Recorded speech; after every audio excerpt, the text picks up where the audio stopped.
ವಿಡಿಯೋಗೆ ಸ್ವಾಗತ. Hi friends, Geetha's ಕಿಚನ್ಗೆ ಸ್ವಾಗತ. ಹೊಸದಾಗಿ ಕ್ರಿಯೇಟ್ ಮಾಡಿರೋ ಗೀತಾಸ್ ಕಿಚನ್ಸ್ ನೋಡಿ. ಫಸ್ಟ್ ಟೈಮ್ ವೆಜಿಟೇಬಲ್ ಬಾತ್ ಮಾಡ್ತಾಯಿದ್ದೀನಿ. ಯಾವ ರೀತಿ ಮಾಡೋದು ಅಂತ ಹೇಳ್ತೀನಿ. ಫಸ್ಟು ಪಲಾವ್ ಎಲೆ, ಸ್ವಲ್ಪ ಕಲ್ಲು ಹೂವು, ಆಮೇಲೆ ಈರುಳ್ಳಿ ಒಂದು ಕಟ್ ಮಾಡಿರೋದು, ಅದನ್ನು ಸ್ವಲ್ಪ ಎಣ್ಣೆಯಲ್ಲಿ ಫ್ರೈ ಮಾಡಿಕೊಂಡು ಚೆನ್ನಾಗೆ, ಅದಾದಮೇಲೆ ಒಂದು ಟೊಮೆಟೊ ಕಟ್ ಮಾಡಿ ಇಟ್ಕೊಂಡಿದ್ದೀನಿ. ಈರುಳ್ಳಿ ಬ್ರೌನ್ ಆದಮೇಲೆ ಟೊಮೆಟೊ ಹಾಕೋಣ. ಟೊಮೆಟೊ ಸ್ವಲ್ಪ ಬಾಡಿಸಿ,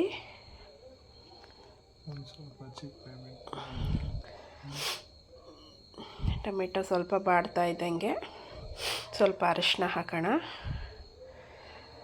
ಅರಿಶಿನ ಪಲಾವ್ಗೆ ಜಾಸ್ತಿ ಹಾಕಬಾರ್ದು, ಸ್ವಲ್ಪ ಹಾಕಿ ಸಾಕು. ಅದಾದಮೇಲೆ ನಾನು ಬಟಾಣಿ ಹಸಿದು ಸಿಕ್ಕಲಿಲ್ಲ, ಅದಕ್ಕೆ ಒಣಗಿದ ಬಟಾಣಿ ನೆನೆಸಿ ಬೇಯಿಸಿಟ್ಕೊಂಡಿದ್ದೀನಿ. ಅದನ್ನು 1 ಕಪ್ ಹಾಕ್ತಾಯಿದ್ದೀನಿ. ಅದಾದಮೇಲೆ ಸ್ವಲ್ಪ ಅದನ್ನು ಎಣ್ಣೆಯಲ್ಲಿ ಇದು ಮಾಡಿ 1 ಕಪ್ಪು ಸೋಯಾಬೀನ್ ಹಾಕ್ತಾಯಿದ್ದೀನಿ. ಅದನ್ನು ಚೆನ್ನಾಗಿ ಬಿಸಿನೀರಲ್ಲಿ ತೊಳೆದು ಮತ್ತು ತಣ್ಣೀರಲ್ಲಿ ತೊಳೆದು ಸೋಯಾಬೀನ್ ಹಾಕಿ ಅದನ್ನು ಸ್ವಲ್ಪ ಎಣ್ಣೆಲಿ ಫ್ರೈ ಮಾಡ್ತಾಯಿದ್ದೀನಿ. ಅದಾದಮೇಲೆ ಕಟ್ ಮಾಡಿ ಇಟ್ಕೊಂಡಿರೋಂಥ ತರಕಾರಿಗಳನ್ನೆಲ್ಲ ಮಿಕ್ಸ್ ಮಾಡ್ಕೊಳ್ಳೋಣ. ಅದನ್ನೆಲ್ಲ ಸ್ವಲ್ಪ ಚೆನ್ನಾಗಿ ಎಣ್ಣೆಲಿ ಬಾಡಿಸಿ ಹಸಿ ವಾಸನೆ ಹೋಗೋ ಥರ ಕ್ಯಾರೆಟು, ಹುರುಳಿಕಾಯಿ, ಆಲೂಗೆಡ್ಡೆ, ಗೆಡ್ಡೆಕೋಸು ಹಾಕಿ ಸ್ವಲ್ಪ ಉಪ್ಪು ಹಾಕಿ ಚೆನ್ನಾಗೆ ಹುರಿಯೋಣ. ಅದೆಲ್ಲ ಸ್ವಲ್ಪ ಚೆನ್ನಾಗಿದಾದಮೇಲೆ ಸ್ವಲ್ಪ ಮಸಾಲೆ ರುಬ್ಬಿಟ್ಕೊಂಡಿದ್ದೀನಿ ನಾನು. ಸ್ವಲ್ಪ ತೆಂಗಿನಕಾಯಿ, 1 ಈರುಳ್ಳಿ, ಸ್ವಲ್ಪ ಪುದೀನ ಹಾಕೋಣ. ಮಸಾಲೆಗೆ 1 ಈರುಳ್ಳಿ, ಸ್ವಲ್ಪ ತೆಂಗಿನಕಾಯಿ, ಸ್ವಲ್ಪ ಚಕ್ಕೆ, 2 ಲವಂಗ, 1 ಇಂಚು ಶುಂಠಿ, ಹಸಿಮೆಣ್ಸಿನ್ಕಾಯಿ 6-7. ನಾನು ಇಲ್ಲಿ 4 ಜನ ಕ್ವಾಂಟಿಟಿಗೆ ಮಾಡ್ತಾಯಿದ್ದೀನಿ. ಅರ್ಧ kg ಅಕ್ಕಿಗೆ ನೋಡಿ ರುಬ್ಬಿಟ್ಕೊಂಡಿರೋ ಮಸಾಲೆ ಹಾಕ್ತಾಯಿದ್ದೀನಿ. ಹಾಕ್ಬಿಟ್ಟು ಅದು ಸ್ವಲ್ಪ ಹಸಿ ವಾಸನೆ ಹೋಗಂಟ ಹುರಿಯೋಣ. ಚೆನ್ನಾಗಿ ಅದೆಲ್ಲ ಹುರಿದು ಫ್ರೈ ಆದಮೇಲೆ ಅಕ್ಕಿ ತೊಳೆದಿಟ್ಕೊಂಡಿದ್ದೀನಿ 1 ಕಪ್ಪು. 1 ಕಪ್ ಅಕ್ಕಿಗೆ 2 ಕಪ್ ನೀರು ಹಾಕಬೇಕು. ನೋಡಿ ಇದೆಲ್ಲ ತರಕಾರಿ ಚೆನ್ನಾಗಿ ಹಸಿ ವಾಸನೆ ಹೋಗಿ ಮಸಾಲೆ ಎಲ್ಲ ಚೆನ್ನಾಗಿ ಇದಾಗಿದೆ. ಈಗ ಅಕ್ಕಿ ಹಾಕೋಣ.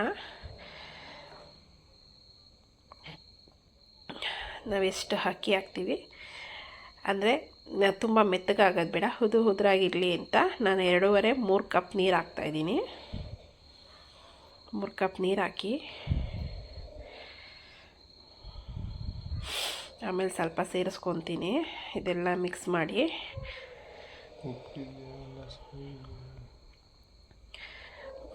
3 ಕಪ್ ನೀರಿಡಿಸ್ತು. ಅದ್ರ ಮೇಲೆ ಇನ್ನೊಂಚೂರು ಇರಲಿ ಅಂತ ಹಾಕಿದ್ದೀನಿ. ಕರೆಕ್ಟಾಗಿ ಬರುತ್ತೆ ಉದುರಾಗೆ. ಉಪ್ಪು ಬೇಕಾದ್ರೆ ನೋಡಿ, ಇನ್ನೊಂದು ಸ್ವಲ್ಪ ಬೇಕಂದರೆ ಹಾಕ್ಕೊಳ್ಳಿ ಟೇಸ್ಟಿಗೆ. ನೋಡಿಬಿಟ್ಟು ಸ್ವಲ್ಪ ಕುದಿ ಬಂದಮೇಲೆ 2 ವಿಷಲ್ ಮಾಡಿಸಿ ಲಿಡ್ ಕ್ಲೋಸ್ ಮಾಡಿ. 2 ವಿಷಲ್ ಆದಮೇಲೆ ಸ್ವಲ್ಪ ತಣ್ಣಗಾಗಿಬಿಡೋಣ.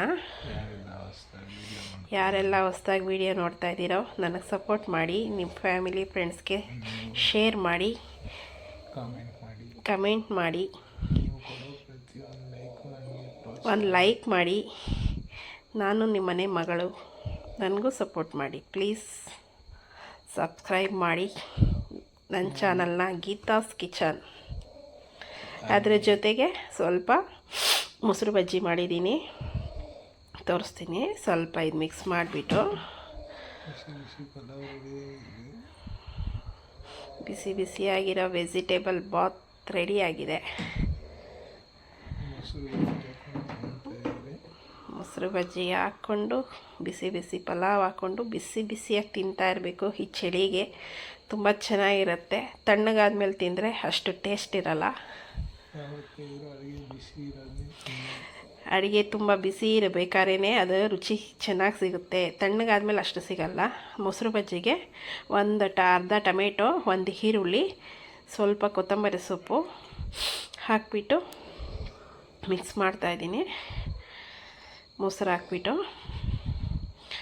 ಮಿಕ್ಸ್ ಮಾಡಿಕೊಂಡು ಗಟ್ಟಿ ಮೊಸರು ಹಾಕ್ಕೊಳ್ಳಿ. ನಿಮಗೆ ಸ್ವಲ್ಪ ಗಟ್ಟಿ ಬೇಕಂದರೆ ಗಟ್ಟಿ ಮಾಡ್ಕೊಳ್ಳಿ, ಇಲ್ಲ ಸ್ವಲ್ಪ ನೀರು ಬೇಕು ಅಂದರೆ ಒಂದು ಅರ್ಧ ಗ್ಲಾಸ್ ನೀರು ಆ್ಯಡ್ ಮಾಡ್ಕೊಳ್ಳಿ. ಸ್ವಲ್ಪ ಉಪ್ಪು ಆ್ಯಡ್ ಮಾಡ್ಕೊಳ್ಳಿ.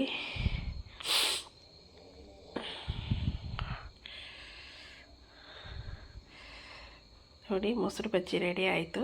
ಪಲಾವ್ಗೆ ತಟ್ಟೆಗೆ ಹಾಕ್ಕೊಂಡು ಇವಾಗ ಬಿಸಿಯಾಗಿ ತಿನ್ನಿ, ತುಂಬ ಚೆನ್ನಾಗಿರುತ್ತೆ.